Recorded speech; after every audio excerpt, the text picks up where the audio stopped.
أعوذ بالله من الشيطان الرجيم. بسم الله الرحمن الرحيم. ألف لام ميم. ذلك الكتاب لا ريب فيه هدى للمتقين الذين يؤمنون بالغيب ويقيمون الصلاة ومما رزقناهم ينفقون والذين يؤمنون بما أنزل إليك وما أنزل من قبلك وبالآخرة هم يوقنون أولئك على هدى من ربهم وأولئك هم المفلحون إن الذين كفروا سواء عليهم أأنذرتهم أم لم تنذرهم لا يؤمنون ختم الله على قلوبهم وعلى سمعهم وعلى أبصارهم غشاوة ولهم عذاب عظيم ومن الناس من يقول آمنا بالله وباليوم الآخر وما هم بمؤمنين يخادعون الله والذين آمنوا وما يخدعون إلا أنفسهم وما يشعرون في قلوبهم مرض فزادهم الله مرضا ولهم عذاب أليم بما كانوا يكذبون وإذا قيل لهم لا تفسدوا في الأرض قالوا إنما نحن مصلحون ألا إنهم هم المفسدون ولكن لا يشعرون وإذا قيل لهم آمنوا كما آمن الناس قالوا أنؤمن كما آمن السفهاء ألا إنهم هم السفهاء ولكن لا يعلمون وإذا لقوا الذين آمنوا قالوا آمنا وإذا خلوا إلى شياطينهم قالوا إنا معكم إنما نحن مستهزئون الله يستهزئ بهم ويمدهم في طغيانهم يعمهون أولئك الذين اشتروا الضلالة بالهدى فما ربحت تجارتهم وما كانوا مهتدين مثلهم كمثل الذي استوقد نارا فلما أضاءت ما حوله ذهب الله بنورهم وتركهم في ظلمات لا يبصرون صم بكم عمي فهم لا يرجعون أو كصيب من السماء فيه ظلمات ورعد وبرق يجعلون أصابعهم في آذانهم من الصواعق حذر الموت والله محيط بالكافرين يكاد البرق يخطف أبصارهم كلما أضاء لهم مشوا فيه وإذا أظلم عليهم قاموا ولو شاء الله لذهب بسمعهم وأبصارهم إن الله على كل شيء قدير يا أيها الناس اعبدوا ربكم الذي خلقكم والذين من قبلكم لعلكم تتقون الذي جعل لكم الأرض فراشا والسماء بناء وأنزل من السماء ماء فأخرج به من الثمرات رزقا لكم فلا تجعلوا لله أندادا وأنتم تعلمون وإن كنتم في ريب مما نزلنا على عبدنا فأتوا بسورة من مثله وادعوا شهداءكم من دون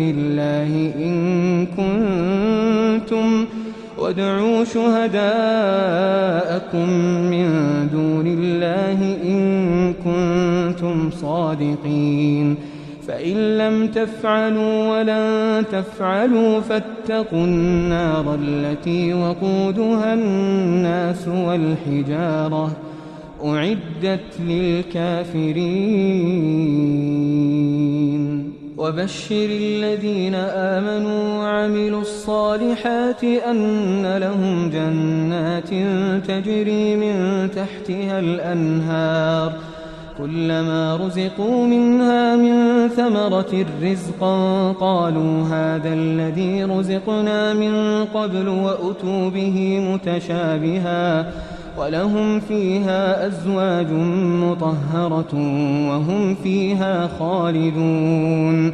إن الله لا يستحيي أن يضرب مثلا ما بعوضة فما فوقها فأما الذين آمنوا فيعلمون أنه الحق من ربهم وأما الذين كفروا فيقولون ماذا أراد الله بهذا مثلا يضل به كثيرا ويهدي به كثيرا وما يضل به إلا الفاسقين الذين ينقضون عهد الله من بعد ميثاقه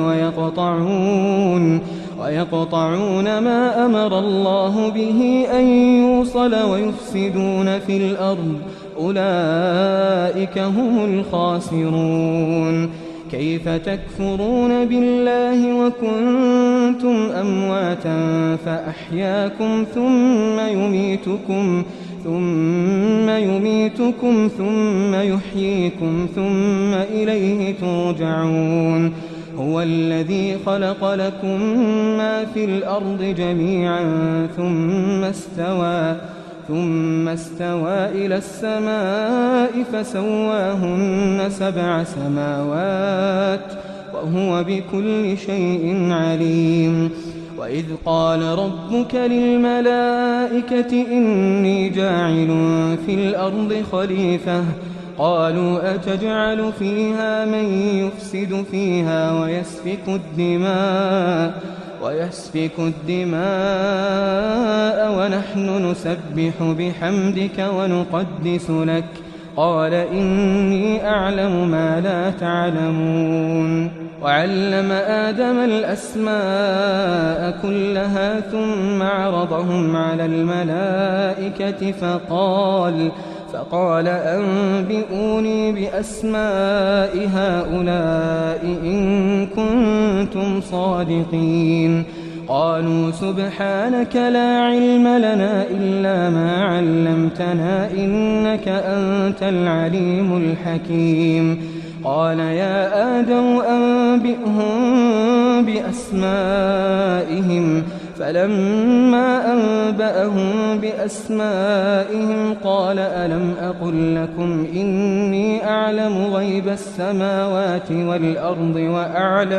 وأعلم ما تبدون وما كنتم تكتمون وإذ قلنا للملائكة اسجدوا لآدم فسجدوا إلا إبليس أبى واستكبر وكان من الكافرين وقلنا يا آدم اسكن أنت وزوجك الجنة وكلا منها رغدا حيث شئتما ولا تقربا هذه الشجرة فتكونا من الظالمين فأزلهما الشيطان عنها فأخرجهما مما كانا فيه وقلنا اهبطوا بعضكم لبعض عدو ولكم في الأرض مستقر ومتاع إلى حين فتلقى آدم من ربه كلمات فتاب عليه إنه هو التواب الرحيم قلنا اهبطوا منها جميعا فإما يأتينكم مني هدى فمن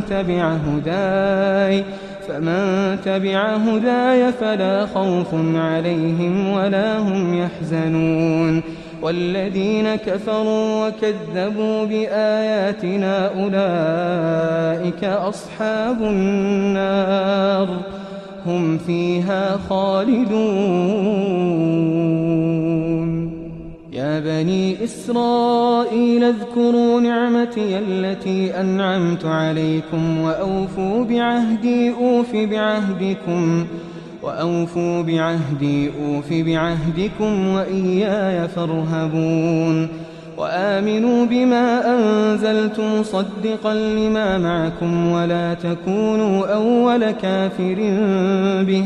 ولا تشتروا بآياتي ثمنا قليلا وإياي فاتقون ولا تلبسوا الحق بالباطل وتكتموا الحق وأنتم تعلمون وأقيموا الصلاة وآتوا الزكاة واركعوا مع الراكعين أتأمرون الناس بالبر وتنسون أنفسكم وأنتم تتلون الكتاب أفلا تعقلون واستعينوا بالصبر والصلاة وإنها لكبيرة إلا على الخاشعين الذين يظنون أنهم ملاقو ربهم وأنهم إليه راجعون يا بني إسرائيل اذكروا نعمتي التي أنعمت عليكم وأني فضلتكم على العالمين واتقوا يوما لا تجزي نفس عن نفس شيئا ولا يقبل منها شفاعة ولا يؤخذ منها عدل ولا هم ينصرون وإذ نجيناكم من آل فرعون يسومونكم سوء العذاب يذبحون أبناءكم ويستحيون نساءكم وفي ذلكم بلاء من ربكم عظيم وإذ فرقنا بكم البحر فأنجيناكم وأغرقنا آل فرعون وأنتم تنظرون وإذ واعدنا موسى 40 ليلة ثم اتخذتم العجل من بعده وأنتم ظالمون ثم عفونا عنكم من بعد ذلك لعلكم تشكرون وإذ آتينا موسى الكتاب والفرقان لعلكم تهتدون وإذ قال موسى لقومه يا قوم إنكم ظلمتم أنفسكم باتخاذكم العجل فتوبوا إلى بارئكم فاقتلوا أنفسكم ذلكم خير لكم عند بارئكم فتاب عليكم إنه هو التواب الرحيم وإذ قلتم يا موسى لن نؤمن لك حتى نرى الله جهرة فأخذتكم الصاعقة وأنتم تنظرون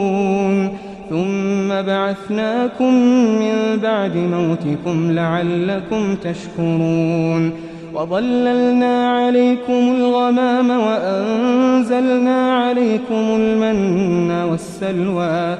كلوا من طيبات ما رزقناكم وما ظلمونا ولكن كانوا أنفسهم يظلمون وإذ قلنا ادخلوا هذه القرية فكلوا منها حيث شئتم رغدا وادخلوا الباب سجدا وقولوا حطة نغفر لكم خطاياكم وسنزيد المحسنين فبدل الذين ظلموا قولا غير الذي قيل لهم فأنزلنا على الذين ظلموا رجزا من السماء بما كانوا يفسقون وإذ استسقى موسى لقومه فقلنا اضرب بعصاك الحجر فانفجرت منه 12 عينا قد علم كل أناس مشربهم كلوا واشربوا من رزق الله ولا تعثوا في الأرض مفسدين وإذ قلتم يا موسى لن نصبر على طعام واحد فادع لنا ربك يخرج لنا مما تنبت الأرض من بقلها وقثائها وفومها وعدسها وبصلها قال أتستبدلون الذي هو أدنى بالذي هو خير اهبطوا مصرا فإن لكم ما سألتم وضربت عليهم الذلة والمسكنة وباءوا بغضب من الله ذلك بأنهم كانوا يكفرون بآيات الله ويقتلون النبيين بغير الحق ذلك بما عصوا وكانوا يعتدون إن الذين آمنوا والذين هادوا والنصارى والصابئين من آمن بالله واليوم الآخر وعمل صالحا فلهم أجرهم عند ربهم ولا خوف عليهم ولا هم يحزنون وإذ أخذنا ميثاقكم ورفعنا فوقكم الطور خذوا ما آتيناكم بقوة واذكروا ما فيه لعلكم تتقون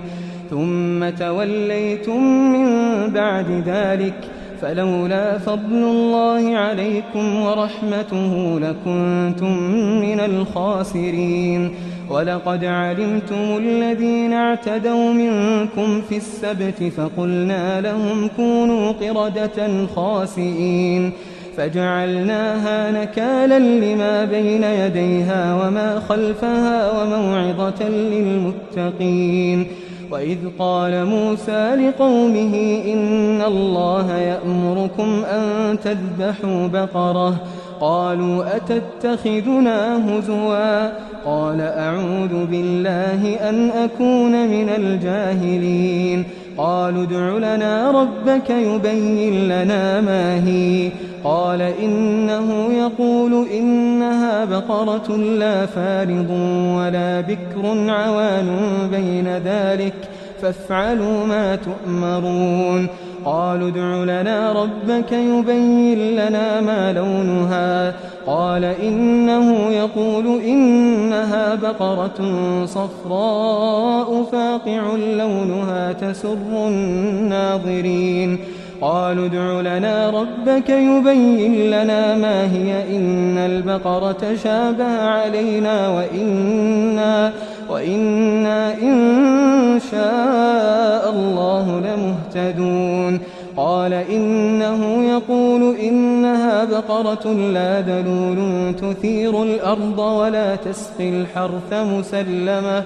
مسلمة لا شية فيها قالوا الآن جئت بالحق فذبحوها وما كادوا يفعلون وإذ قتلتم نفسا فادارأتم فيها والله مخرج ما كنتم تكتمون فقلنا اضربوه ببعضها كذلك يحيي الله الموتى ويريكم آياته لعلكم تعقلون ثم قست قلوبكم من بعد ذلك فهي كالحجارة أو أشد قسوة وإن من الحجارة لما يتفجر منه الأنهار وإن منها لما يشقق فيخرج منه الماء وإن منها لما يهبط من خشية الله وما الله بغافل عما تعملون أفتطمعون أن يؤمنوا لكم وقد كان فريق منهم يسمعون كلام الله ثم يحرفونه من بعد ما عقلوه وهم يعلمون وإذا لقوا الذين آمنوا قالوا آمنا وإذا خلا بعضهم إلى بعض قالوا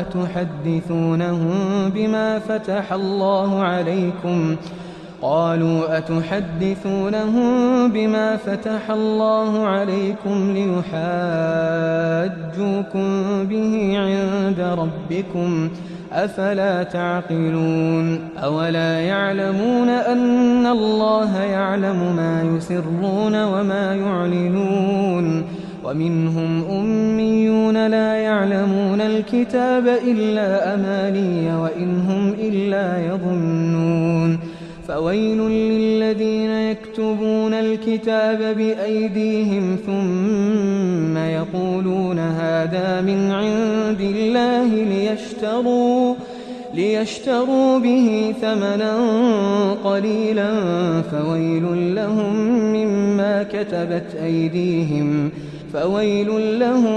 مما كتبت أيديهم وويل لهم مما يكسبون وقالوا لن تمسنا النار إلا أياما معدودة قل أتخذتم عند الله عهدا فلن يخلف الله عهده أم تقولون على الله ما لا تعلمون بلى من كسب سيئة وأحاطت به خطيئته فأولئك أصحاب النار هم فيها خالدون والذين آمنوا وعملوا الصالحات أولئك أصحاب الجنة هم فيها خالدون وإذ أخذنا ميثاق بني إسرائيل لا تعبدون إلا الله وبالوالدين إحسانا وذي القربى واليتامى والمساكين وقولوا للناس حسنا وأقيموا الصلاة وآتوا الزكاة ثم توليتم إلا قليلا منكم وأنتم معرضون وإذ أخذنا ميثاقكم لا تسفكون دماءكم ولا تخرجون أنفسكم من دياركم ثم أقررتم وأنتم تشهدون ثم أنتم هؤلاء تقتلون أنفسكم وتخرجون فريقا منكم من ديارهم تظاهرون عليهم بالإثم والعدوان وإن يأتوكم أسارى تفادوهم وهو محرم عليكم إخراجهم أفتؤمنون ببعض الكتاب وتكفرون ببعض فما جزاء من يفعل ذلك منكم إلا خزي في الحياة الدنيا ويوم القيامة يردون إلى أشد العذاب وما الله بغافل عما تعملون أولئك الذين اشتروا الحياة الدنيا بالآخرة فلا يخفف عنهم العذاب ولا هم ينصرون ولقد آتينا موسى الكتاب وقفينا من بعده بالرسل وآتينا عيسى ابن مريم البينات وأيدناه بروح القدس أفكلما جاءكم رسول بما لا تهوى أنفسكم استكبرتم ففريقا كذبتم وفريقا تقتلون وقالوا قلوبنا غلف بل لعنهم الله بكفرهم فقليلا ما يؤمنون ولما جاءهم كتاب من عند الله مصدق لما معهم وكانوا من قبل يستفتحون على الذين كفروا فلما جاءهم ما عرفوا كفروا به فلعنة الله على الكافرين بئس ما اشتروا به أنفسهم أن يكفروا بما أنزل الله بغيا أن ينزل الله من فضله على من يشاء من عباده فباءوا بغضب على غضب وللكافرين عذاب مهين. وإذا قيل لهم آمنوا بما أنزل الله قالوا نؤمن بما أنزل علينا ويكفرون بما وراءه وهو الحق مصدقا لما معهم قل فلم تقتلون أنبياء الله من قبل إن كنتم مؤمنين ولقد جاءكم موسى بالبينات ثم اتخذتم العجل من بعده وأنتم ظالمون وإذ أخذنا ميثاقكم ورفعنا فوقكم الطور خذوا ما آتيناكم بقوة واسمعوا قالوا سمعنا وعصينا وأشربوا في قلوبهم العجل بكفرهم قل بئس ما يأمركم به إيمانكم إن كنتم مؤمنين قل إن كانت لكم الدار الآخرة عند الله خالصة من دون الناس فتمنوا الموت إن كنتم صادقين ولن يتمنوه أبدا بما قدمت أيديهم والله عليم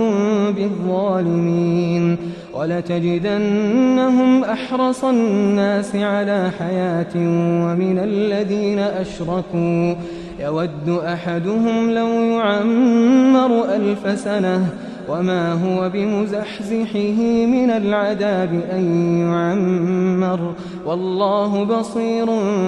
بما يعملون قل من كان عدوا لجبريل فإنه نزله على قلبك بإذن الله مصدقا لما بين يديه وهدى وبشرى للمؤمنين من كان عدوا لله وملائكته ورسله وجبريل وميكال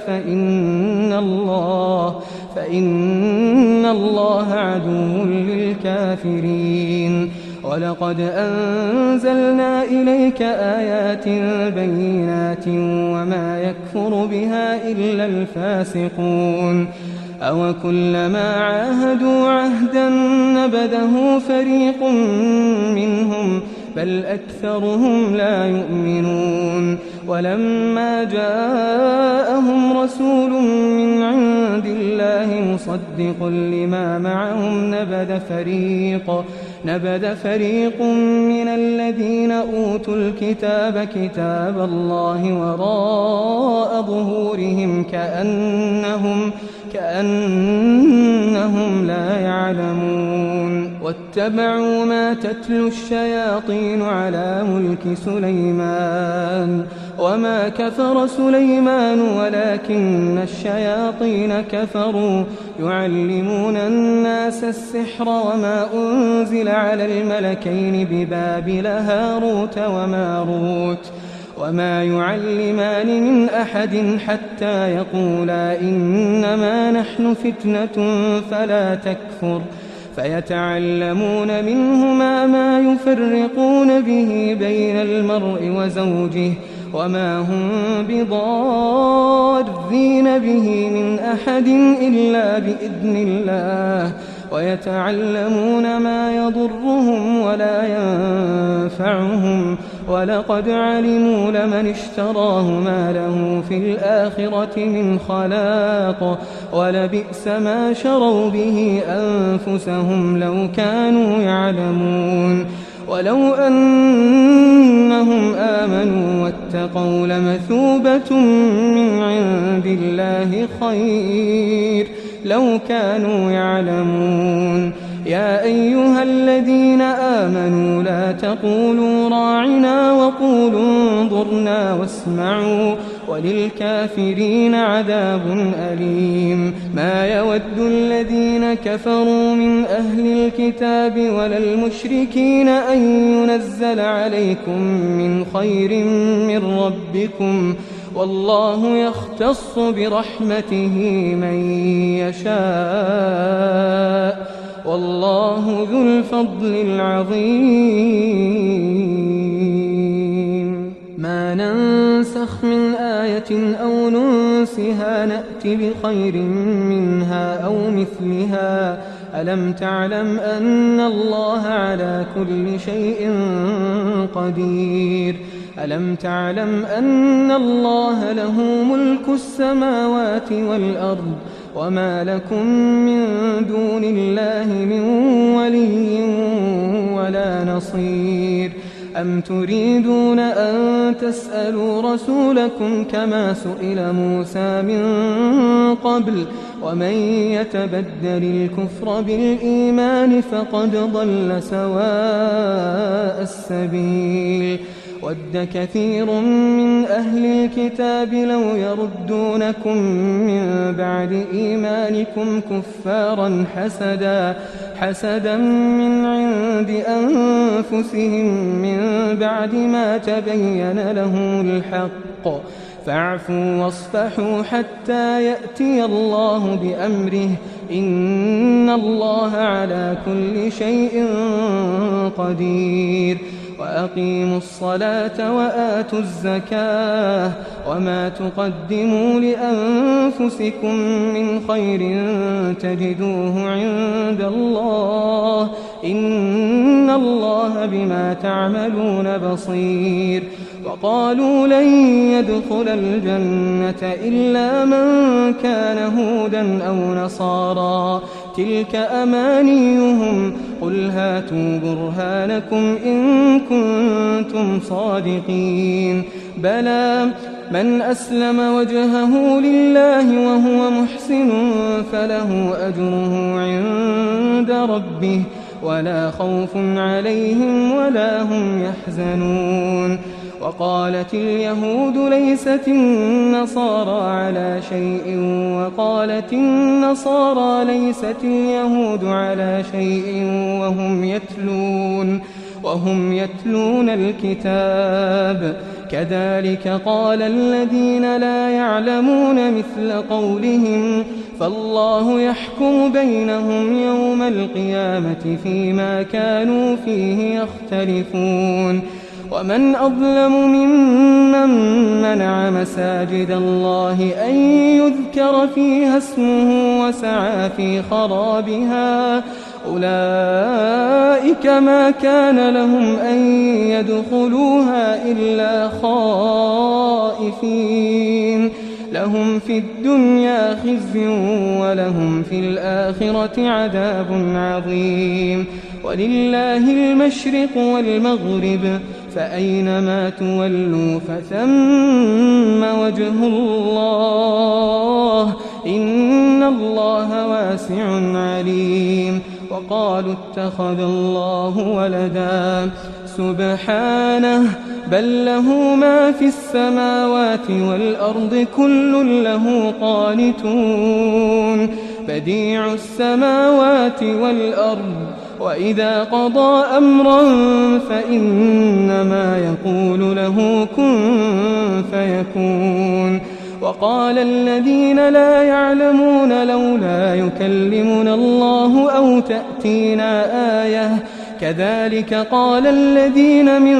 قبلهم مثل قولهم تشابهت قلوبهم قد بينا الآيات لقوم يوقنون. إنا أرسلناك بالحق بشيرا ونذيرا ولا تسأل عن أصحاب الجحيم. ولن ترضى عنك اليهود ولا النصارى حتى تتبع ملتهم قل إن هدى الله هو الهدى ولئن اتبعت أهواءهم بعد الذي جاءك من العلم ما لك من الله من ولي ولا نصير الذين آتيناهم الكتاب يتلونه حق تلاوته أولئك يؤمنون به ومن يكفر به فأولئك هم الخاسرون يا بني إسرائيل اذكروا نعمتي التي أنعمت عليكم وأني فضلتكم على العالمين واتقوا يوما لا تجزي نفس عن نفس شيئا ولا يقبل منها عدل ولا تنفعها شفاعة ولا هم ينصرون وإذ ابتلى إبراهيم ربه بكلمات فأتمهن قال إني جاعلك للناس إماما قال ومن ذريتي قال لا ينال عهد الظالمين وإذ جعلنا البيت مثابة للناس وأمنا واتخذوا من مقام إبراهيم مصلى وعهدنا إلى إبراهيم وإسماعيل أن طهرا بيتي للطائفين والعاكفين والركع السجود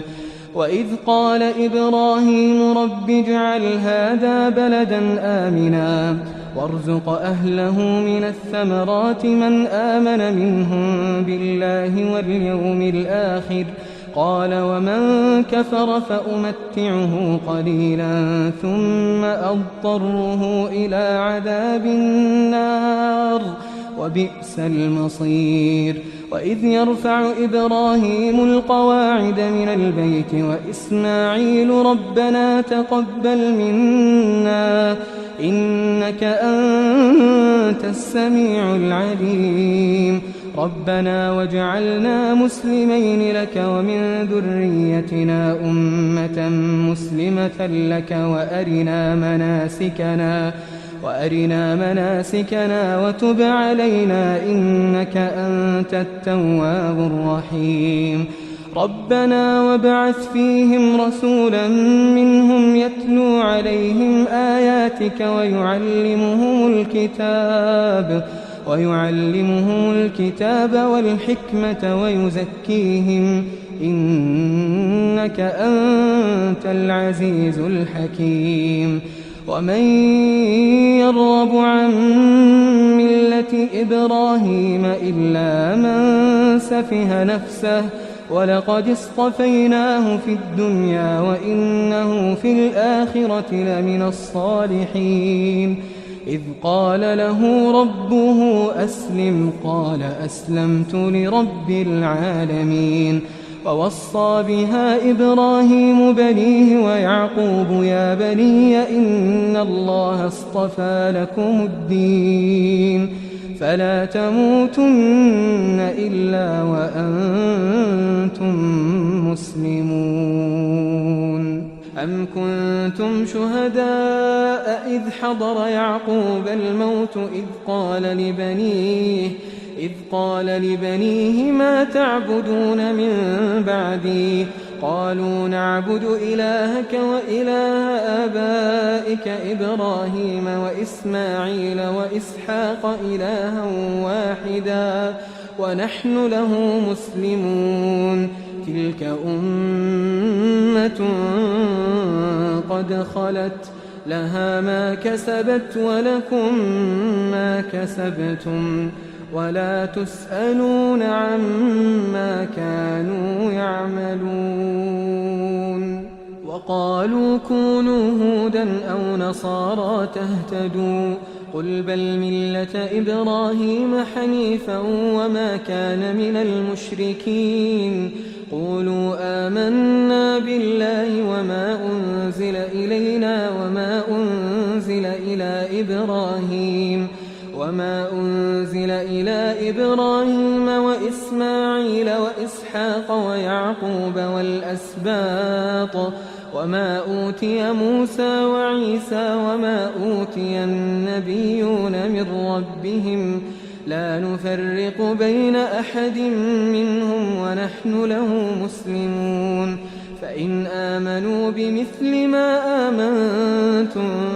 به فقد اهتدوا وإن تولوا فإنما هم في شقاق فسيكفيكهم الله وهو السميع العليم صبغة الله ومن أحسن من الله صبغة ونحن له عابدون قل أتحاجوننا في الله وهو ربنا وربكم ولنا أعمالنا ولكم أعمالكم ونحن له مخلصون أم تقولون إن إبراهيم وإسماعيل وإسحاق ويعقوب والأسباط كانوا هودا أو نصارى قل أأنتم أعلم أم الله ومن أظلم ممن كتم شهادة عنده من الله وما الله بغافل عما تعملون تلك أمة قد خلت لها ما كسبت ولكم ما كسبتم ولا تسألون عما كانوا يعملون سيقول السفهاء من الناس ما ولاهم عن قبلتهم التي كانوا عليها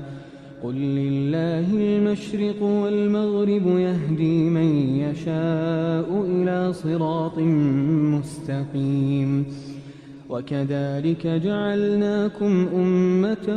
وسطا لتكونوا شهداء على الناس ويكون الرسول عليكم شهيدا وما جعلنا القبلة التي كنت عليها إلا لنعلم من يتبع الرسول ممن ينقلب على عقبيه وإن كانت لكبيرة إلا على الذين هدى الله وما كان الله ليضيع إيمانكم إن الله بالناس لرؤوف رحيم قد نرى تقلب وجهك في السماء فلنولينك قبلة ترضاها فول وجهك شطر المسجد الحرام وحيث ما كنتم فولوا وجوهكم شطره وإن الذين أوتوا الكتاب ليعلمون أنه الحق من ربهم وما الله بغافل عما يعملون ولئن أتيت الذين أوتوا الكتاب بكل آية ما تبعوا قبلتك وما أنت بتابع قبلتهم وما بعضهم بتابع قبلة بعض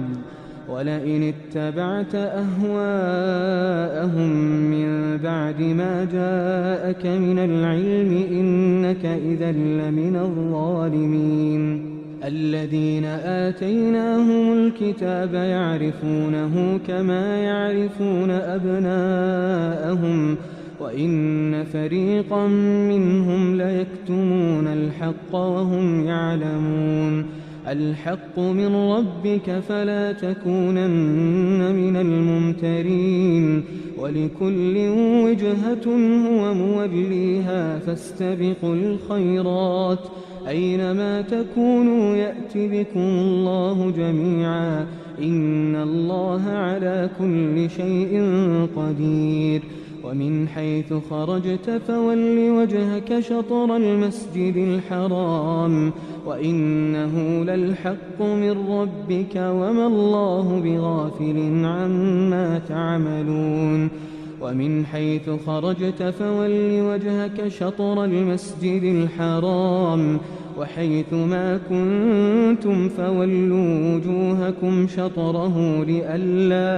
لئلا يكون للناس عليكم حجة إلا الذين ظلموا منهم فلا تخشوهم واخشوني ولأتم نعمتي عليكم ولعلكم تهتدون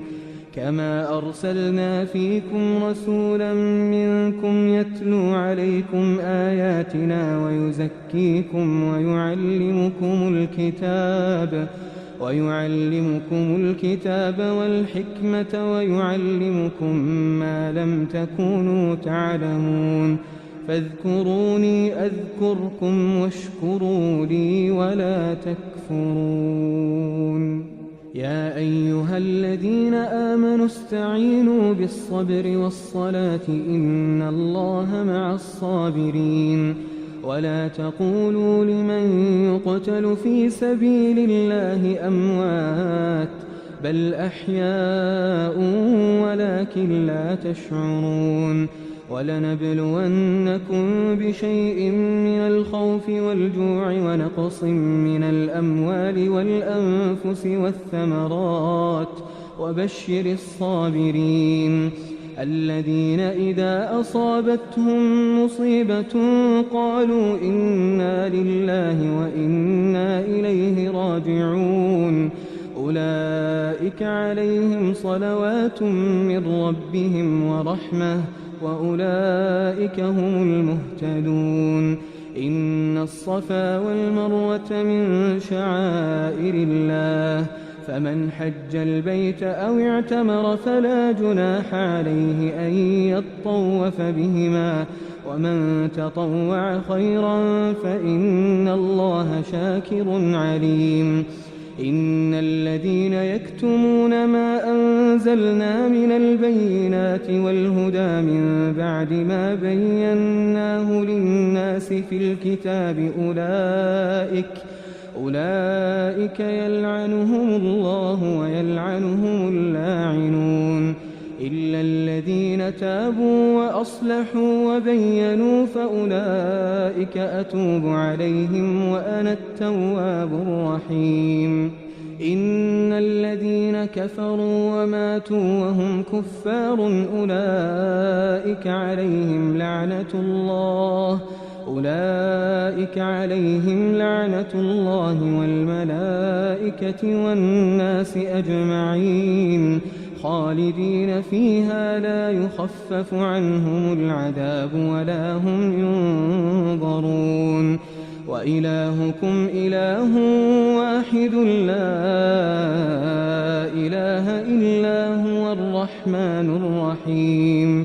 إن في خلق السماوات والأرض واختلاف الليل والنهار والفلك التي تجري في البحر بما ينفع الناس وما أنزل الله من السماء من ماء فأحيا به الأرض بعد موتها وبث فيها من كل دابة وتصريف الرياح والسحاب المسخر بين السماء والأرض لآيات لقوم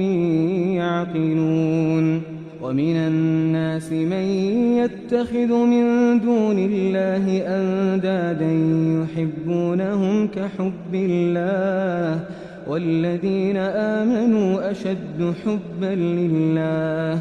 ولو يرى الذين ظلموا إذ يرون العذاب أن القوة لله جميعا وأن الله شديد العذاب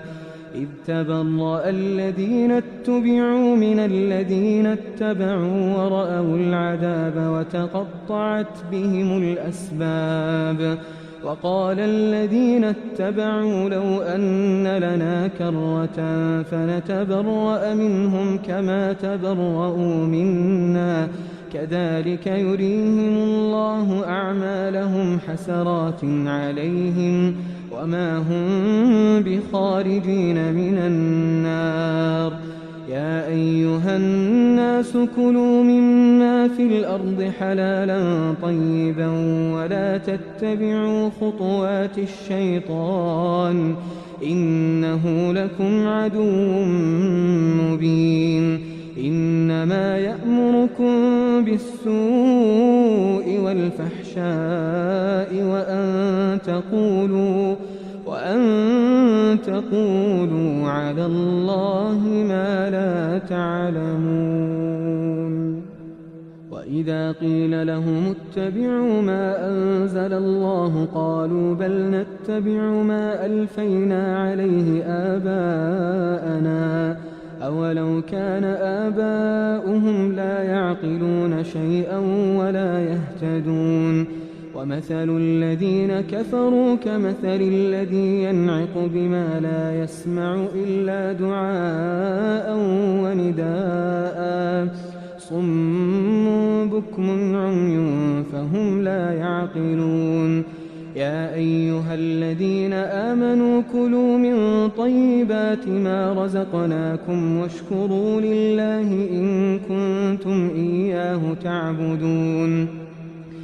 إنما حرم عليكم الميتة والدم ولحم الخنزير وما أهل به لغير الله فمن اضطر غير باغ ولا عاد فلا إثم عليه إن الله غفور رحيم. إن الذين يكتمون ما أنزل الله من الكتاب ويشترون به ثمنا قليلا أولئك ما يأكلون في بطونهم إلا النار ولا يكلمهم الله يوم القيامة ولا يزكيهم ولهم عذاب أليم. أولئك الذين اشتروا الضلالة بالهدى والعذاب بالمغفرة فما أصبرهم على النار. ذلك بأن الله نزل الكتاب بالحق وإن الذين اختلفوا في الكتاب لفي شقاق بعيد. ليس البر أن تولوا وجوهكم قبل المشرق والمغرب ولكن البر من آمن بالله واليوم الآخر والملائكة والكتاب والنبيين وآتى المال على حبه ذوي القربى واليتامى والمساكين وابن السبيل والسائلين وفي الرقاب وأقام الصلاة وآتى الزكاة والموفون بعهدهم إذا عاهدوا والصابرين في البأساء والضراء وحين البأس أولئك الذين صدقوا وأولئك هم المتقون. يا أيها الذين آمنوا كتب عليكم القصاص في القتلى الحر بالحر والعبد بالعبد والأنثى بالأنثى فمن عفي له من أخيه شيء فاتباع بالمعروف وأداء إليه بإحسان ذلك تخفيف من ربكم ورحمة فمن اعتدى بعد ذلك فله عذاب أليم. ولكم في القصاص حياة يا أولي الألباب لعلكم تتقون. كتب عليكم إذا حضر أحدكم الموت إن ترك خيرا الوصية للوالدين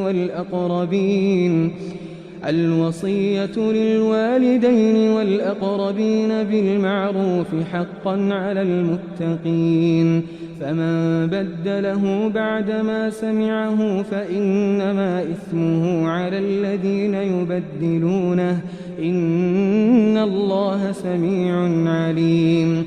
فمن خاف من موص جنفا أو إثما فأصلح بينهم فلا إثم عليه إن الله غفور رحيم. يا أيها الذين آمنوا كتب عليكم الصيام كما كتب على الذين من قبلكم لعلكم تتقون أياما معدودات فمن كان منكم مريضا أو على سفر فعدة من أيام أخر وعلى الذين يطيقونه فدية طعام مسكين فمن تطوع خيرا فهو خير له وأن تصوموا خير لكم إن كنتم تعلمون. شهر رمضان الذي أنزل فيه القرآن هدى للناس وبينات من الهدى والفرقان فمن شهد منكم الشهر فليصمه ومن كان مريضا أو على سفر فعدة من أيام أخر يريد الله بكم اليسر ولا يريد بكم العسر ولتكملوا العدة ولتكبروا الله على ما هداكم ولعلكم تشكرون. وإذا سألك عبادي عني فإني قريب أجيب دعوة الداع إذا دعان فليستجيبوا لي وليؤمنوا بي لعلهم يرشدون. أحل لكم ليلة الصيام الرفث إلى نسائكم هن لباس لكم وأنتم لباس لهن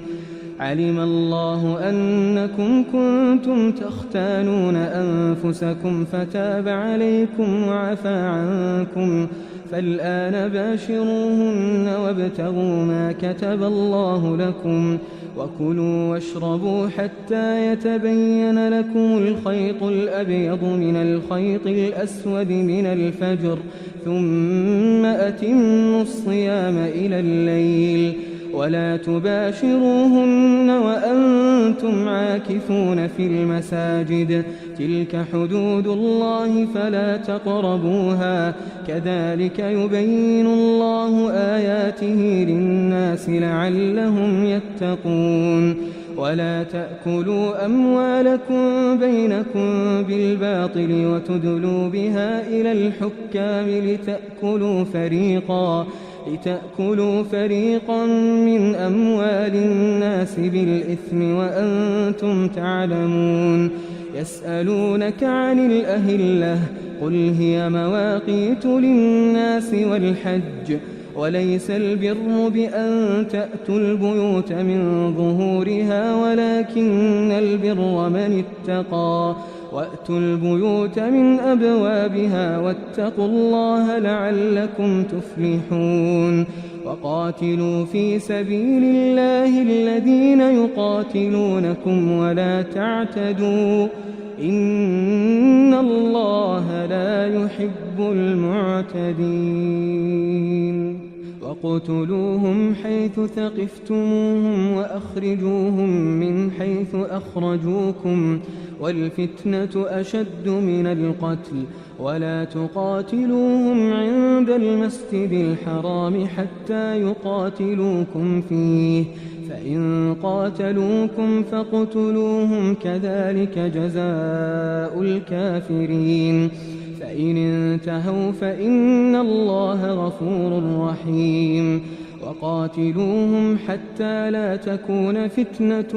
ويكون الدين لله فإن انتهوا فلا عدوان إلا على الظالمين. الشهر الحرام بالشهر الحرام والحرمات قصاص فمن اعتدى عليكم فاعتدوا عليه بمثل ما اعتدى عليكم واتقوا الله واعلموا أن الله مع المتقين. وأنفقوا في سبيل الله ولا تلقوا بأيديكم إلى التهلكة وأحسنوا إن الله يحب المحسنين. وأتموا الحج والعمرة لله، فإن أحصرتم فما استيسر من الهدي، ولا تحلقوا رؤوسكم حتى يبلغ الهدي محله،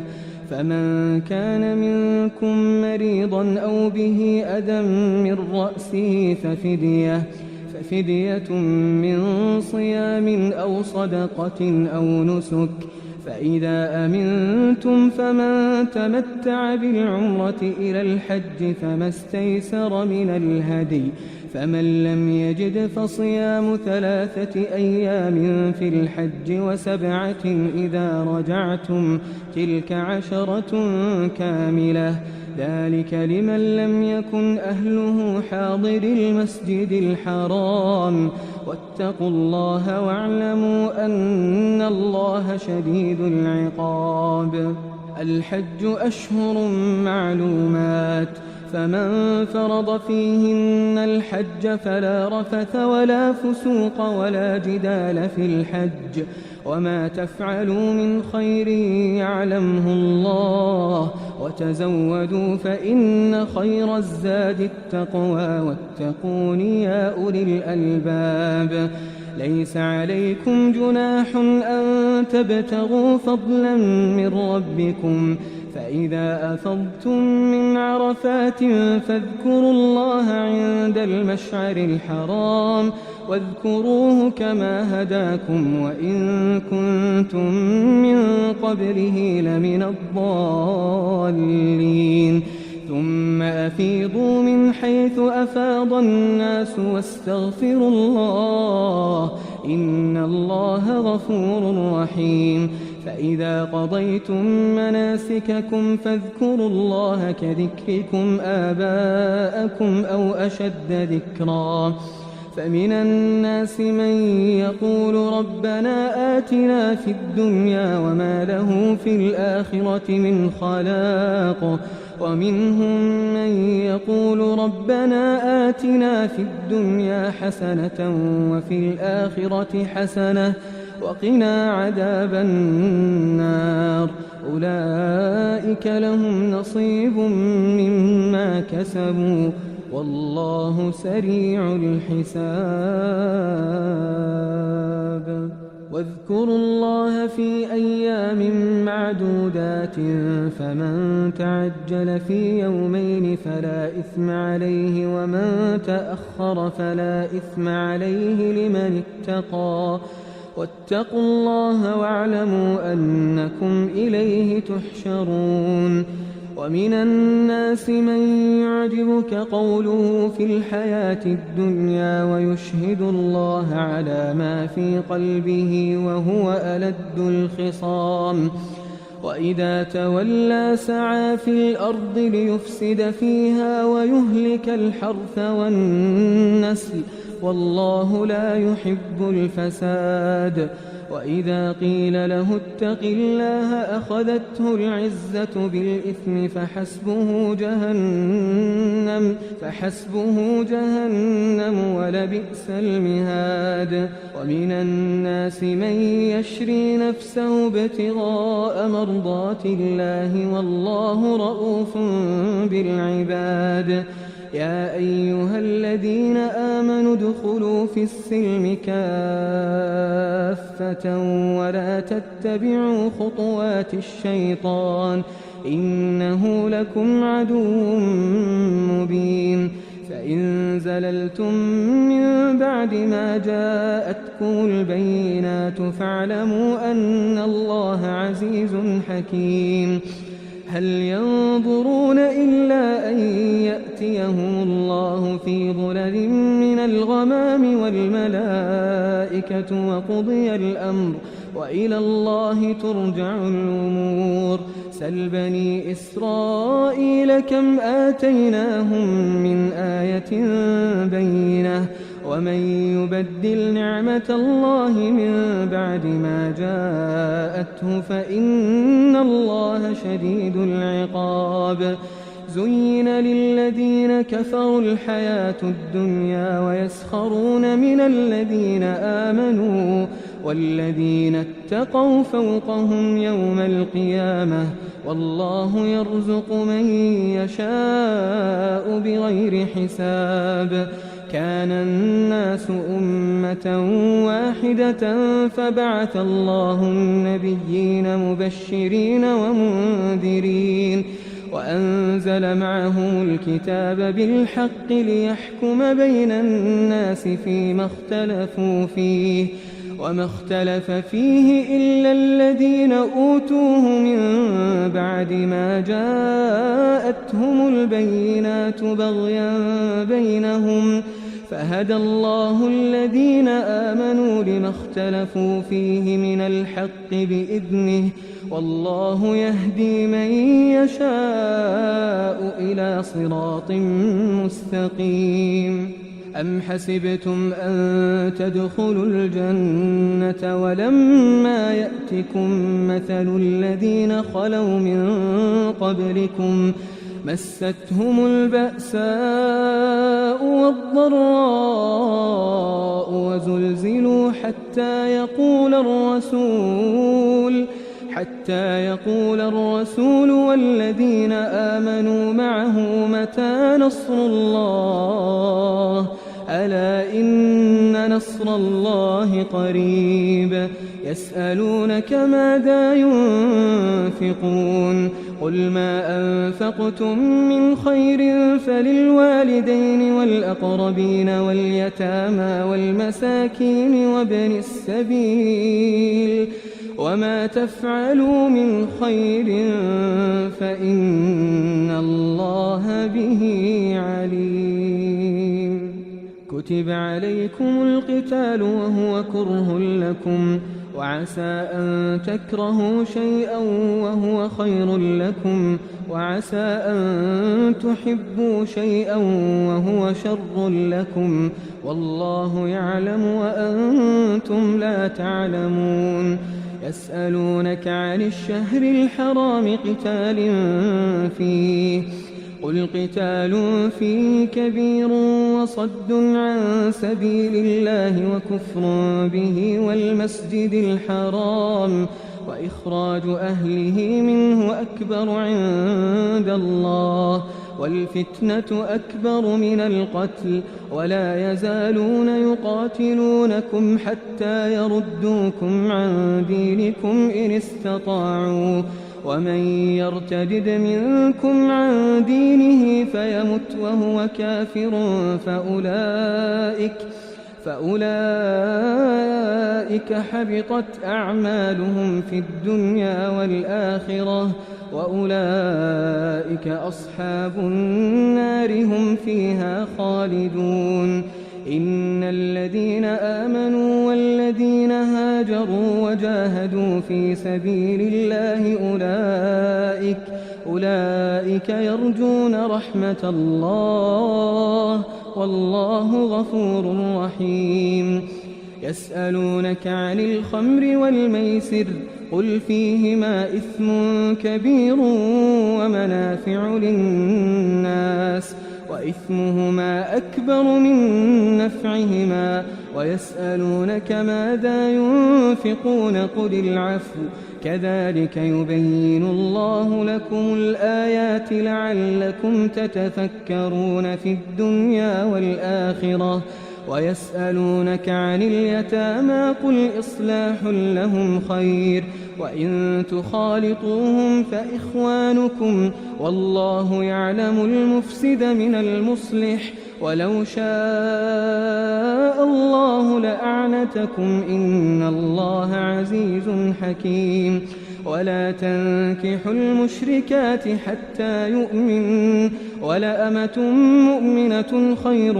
من مشركة ولو أعجبتكم ولا تنكحوا المشركين حتى يؤمنوا ولعبد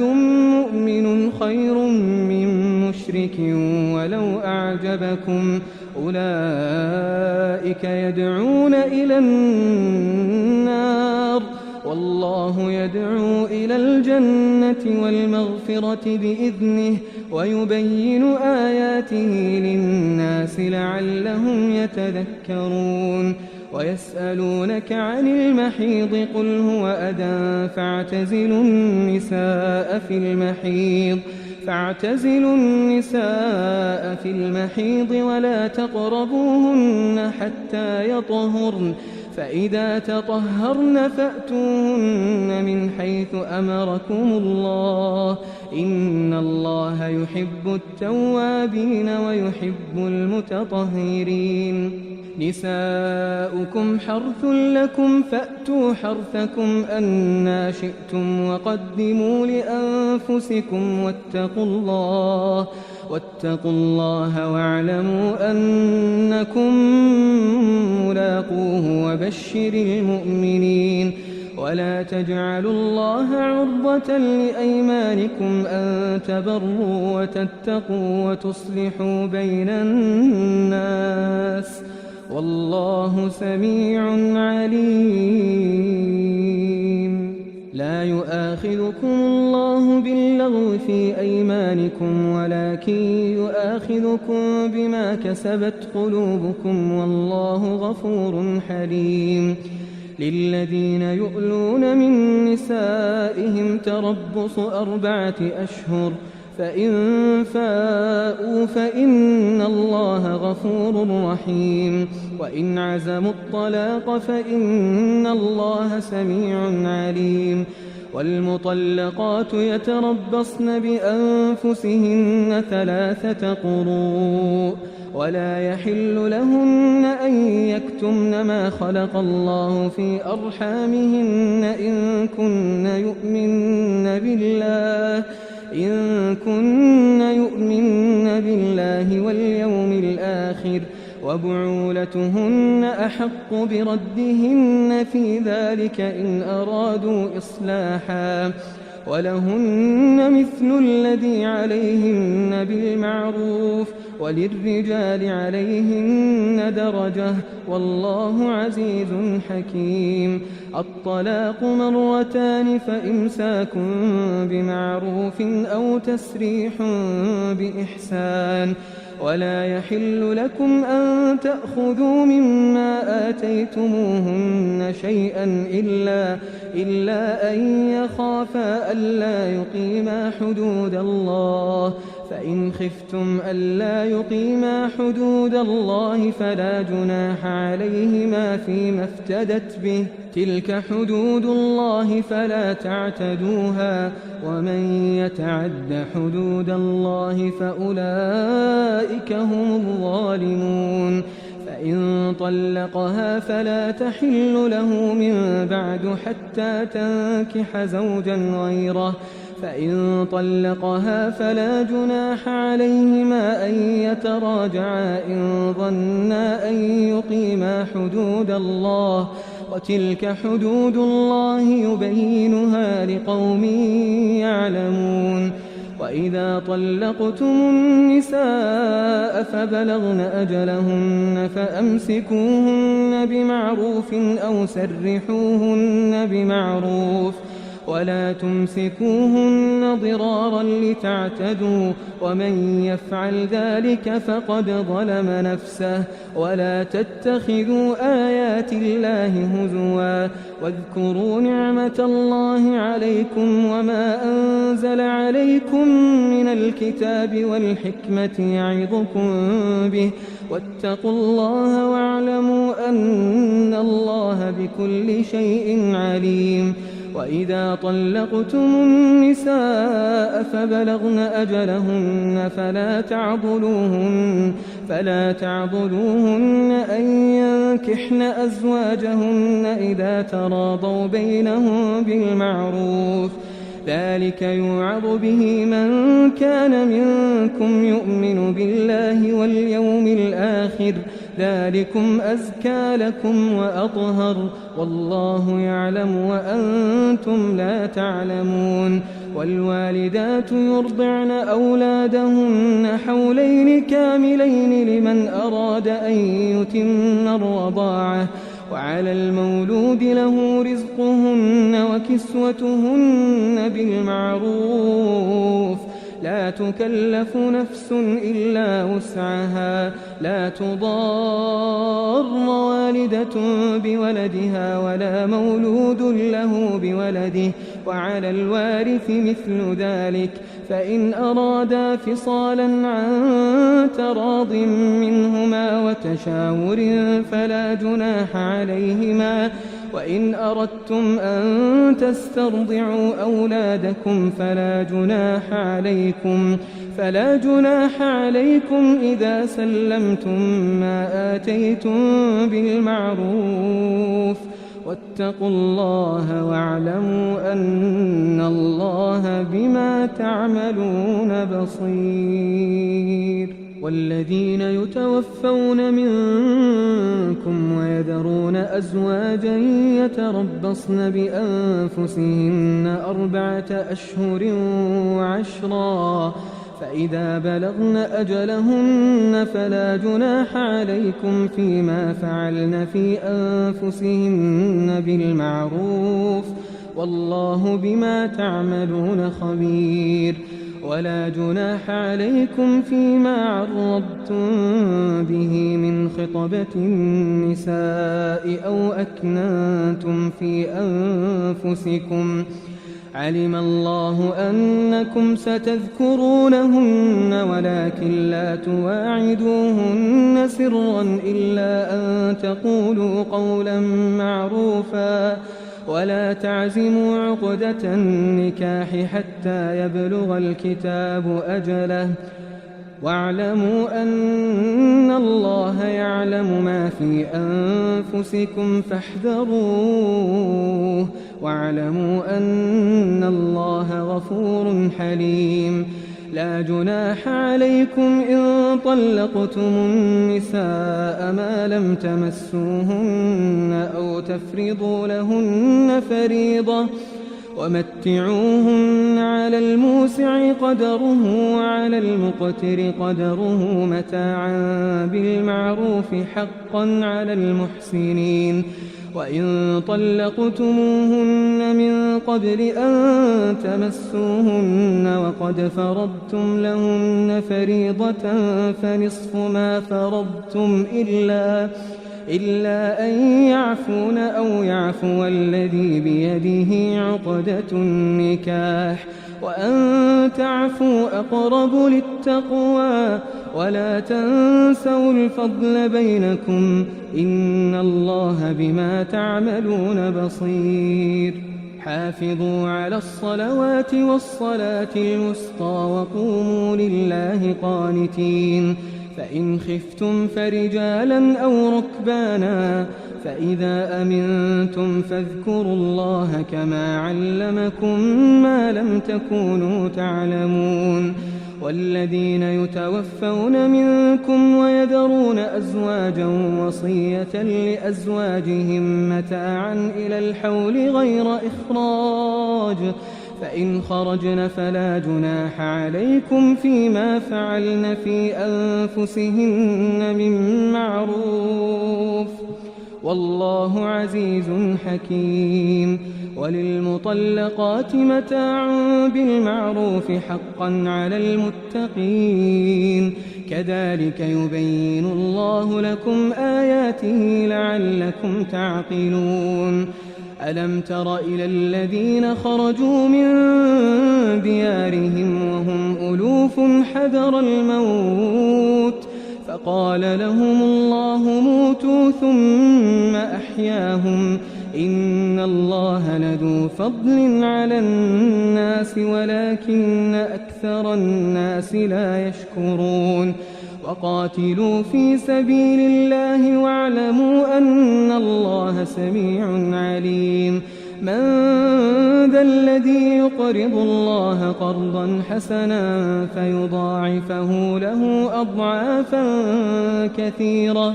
والله يقبض ويبسط وإليه ترجعون. ألم تر إلى الملأ من بني إسرائيل من بعد موسى إذ قالوا لنبي له مبعث لنا ملكا نقاتل في سبيل الله قال هل عسيتم إن كتب عليكم القتال ألا تقاتلوا قالوا وما لنا ألا نقاتل في سبيل الله وقد أخرجنا من ديارنا وأبنائنا فلما كتب عليهم القتال تولوا إلا قليلا منهم والله عليم بالظالمين وقال لهم نبيهم إن الله قد بعث لكم طالوت ملكا قالوا أنى يكون له الملك علينا ونحن أحق بالملك منه ولم يؤت سعة من المال قال إن الله اصطفاه عليكم وزاده بسطة في العلم والجسم والله يؤتي ملكه من يشاء والله واسع عليم وقال لهم نبيهم إن آية ملكه أن يأتيكم التابوت فيه سكينة من ربكم وبقية مما ترك آل موسى وآل هارون تحمله الملائكة إن في ذلك لآية لكم إن كنتم مؤمنين فلما فصل طالوت بالجنود قال إن الله مبتليكم بنهر فمن شرب منه فليس مني ومن لم يطعمه فإنه مني إلا من اغترف غرفة بيده فشربوا منه إلا قليلا منهم فلما جاوزه هو والذين آمنوا معه قالوا لا طاقة لنا اليوم بجالوت وجنوده قال الذين يظنون أنهم ملاقو الله كم من فئة قليلة غلبت فئة كثيرة بإذن الله والله مع الصابرين ولما برزوا لجالوت وجنوده قالوا ربنا أفرغ علينا صبرا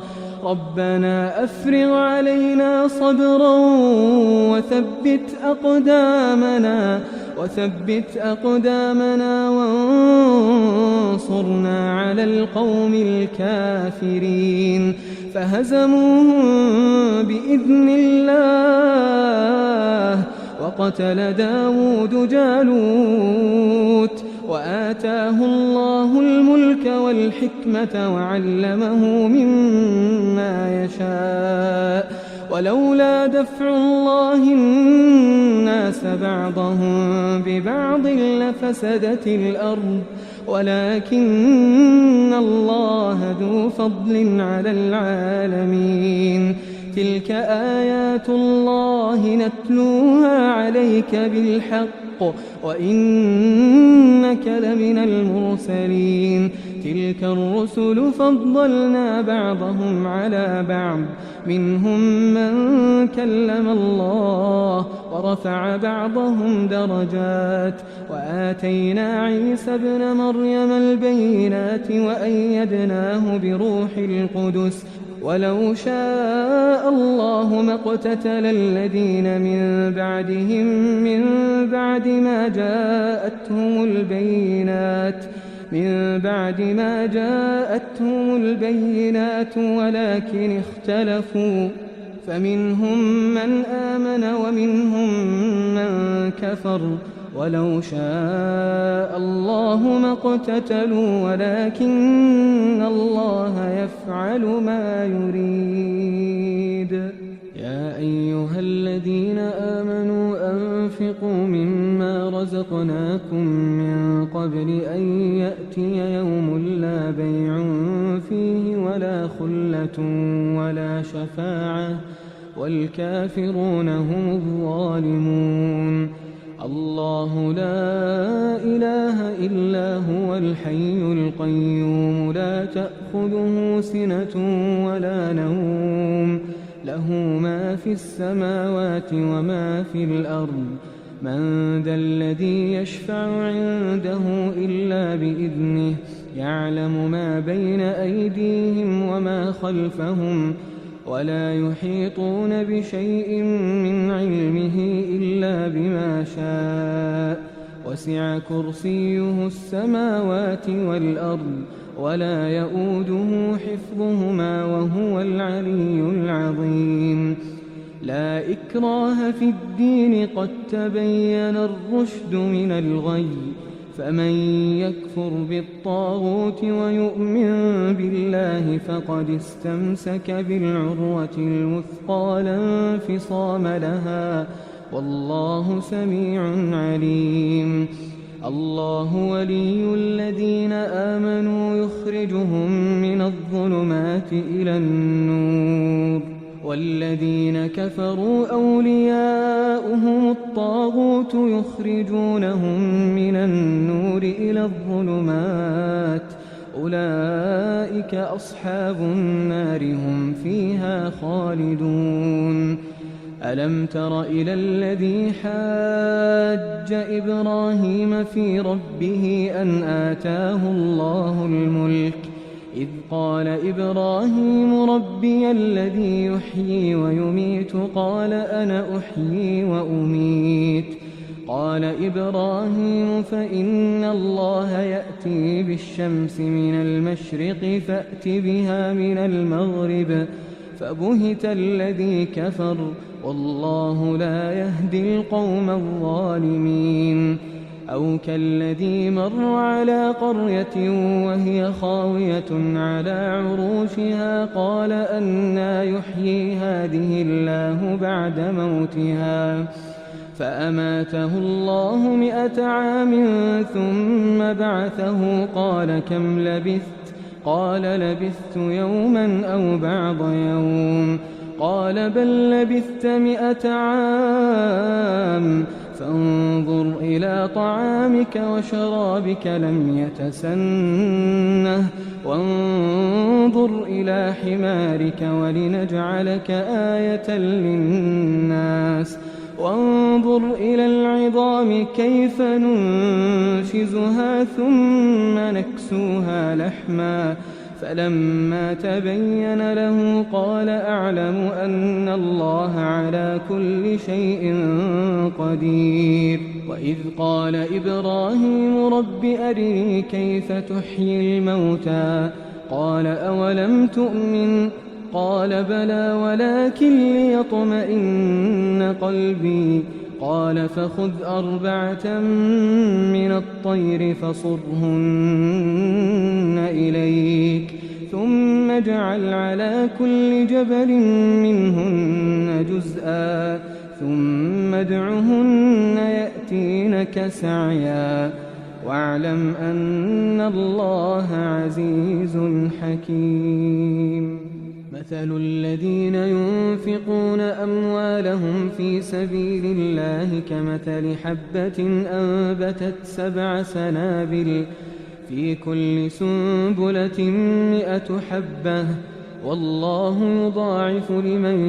يشاء والله واسع عليم. الذين ينفقون أموالهم في سبيل الله ثم لا يتبعون ما أنفقوا منا ولا أذى لهم أجرهم عند ربهم ولا خوف عليهم ولا هم يحزنون. قول معروف ومغفرة خير من صدقة يتبعها أذى والله غني حليم. يا أيها الذين آمنوا لا تبطلوا صدقاتكم بالمن والأذى كالذي ينفق ماله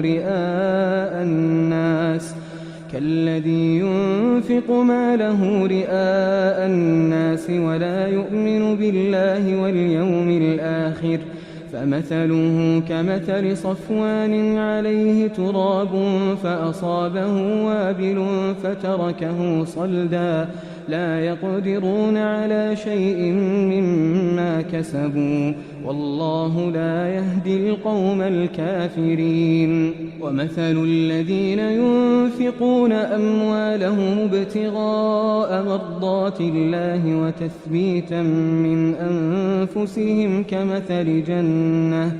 كمثل جنة بربوة أصابها وابل فآتت أكلها ضعفين فإن لم يصبها وابل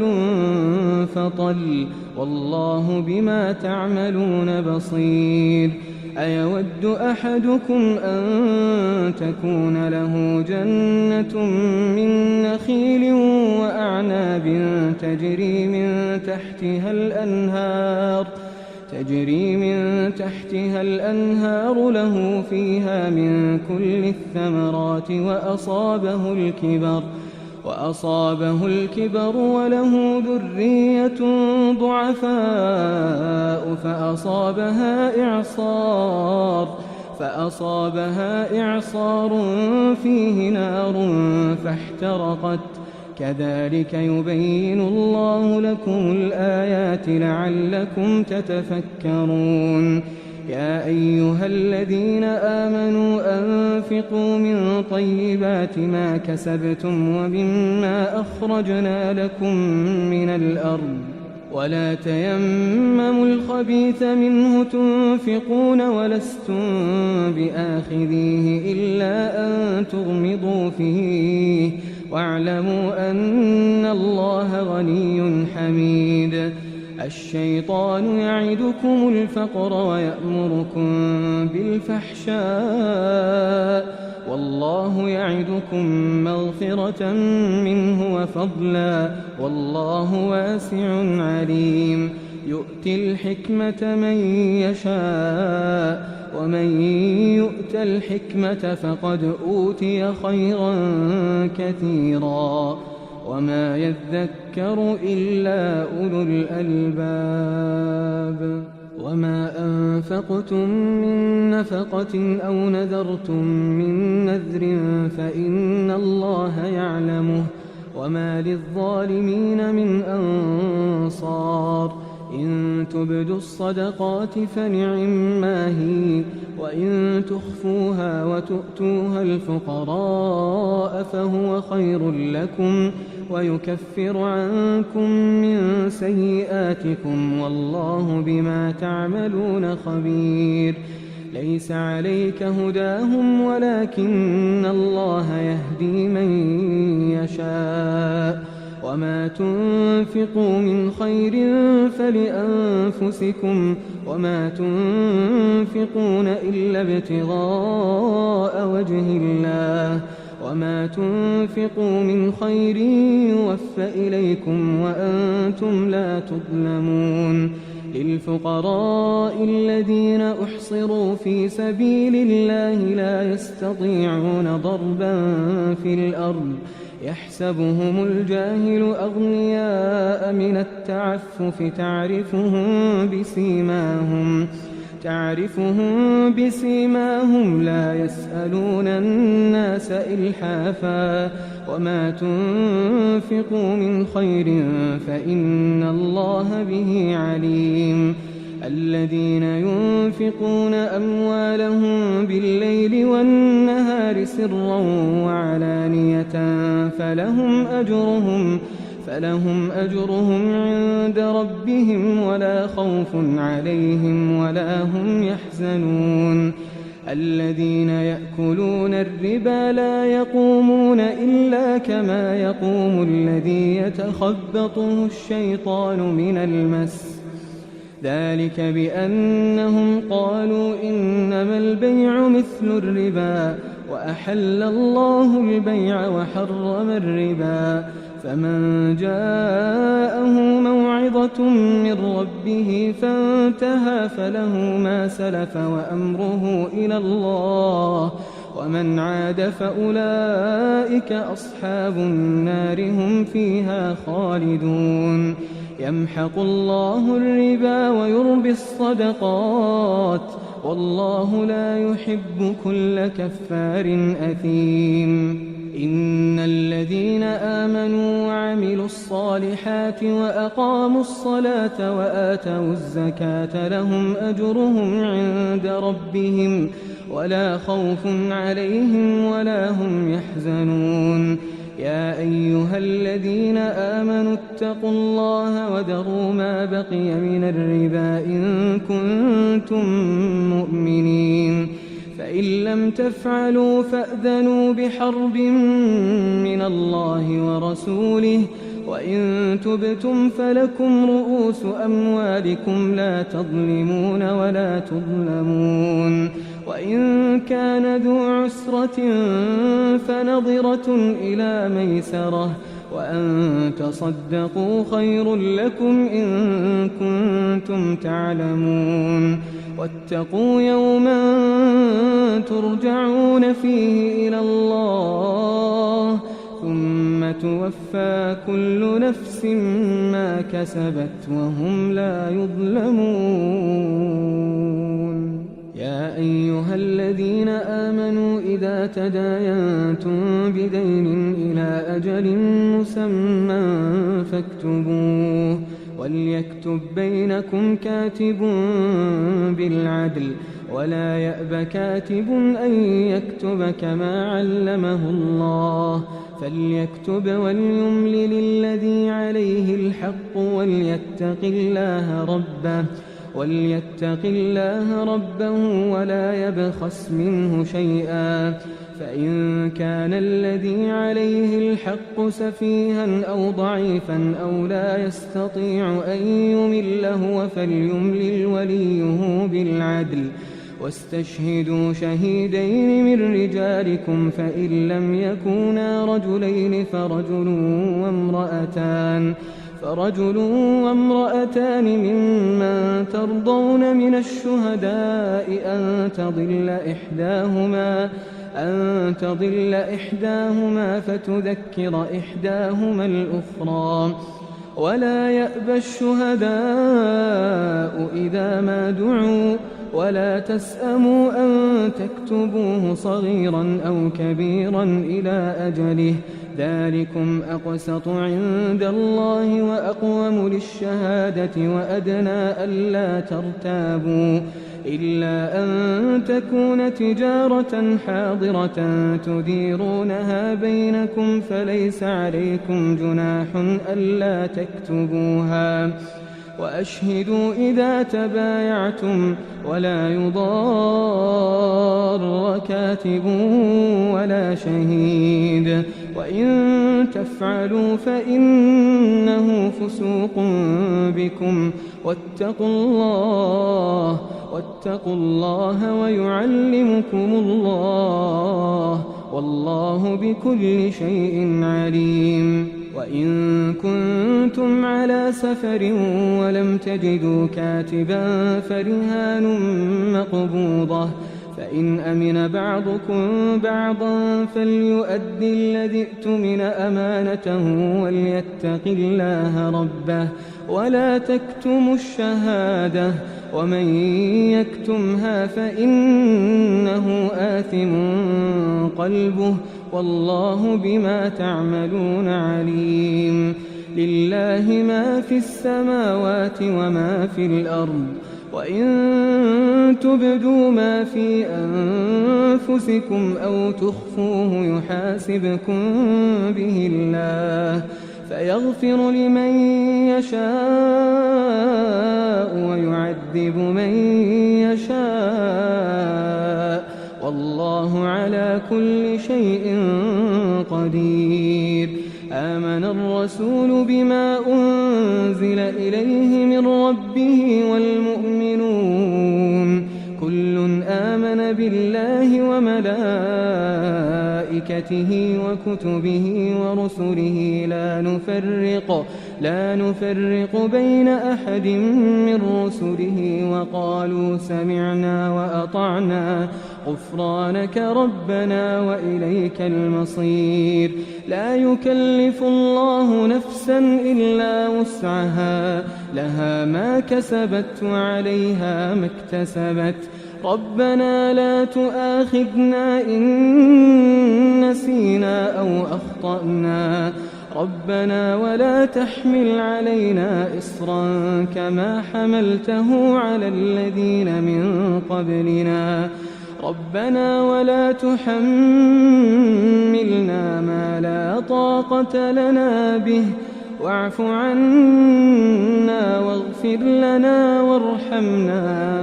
وارحمنا أنت مولانا فانصرنا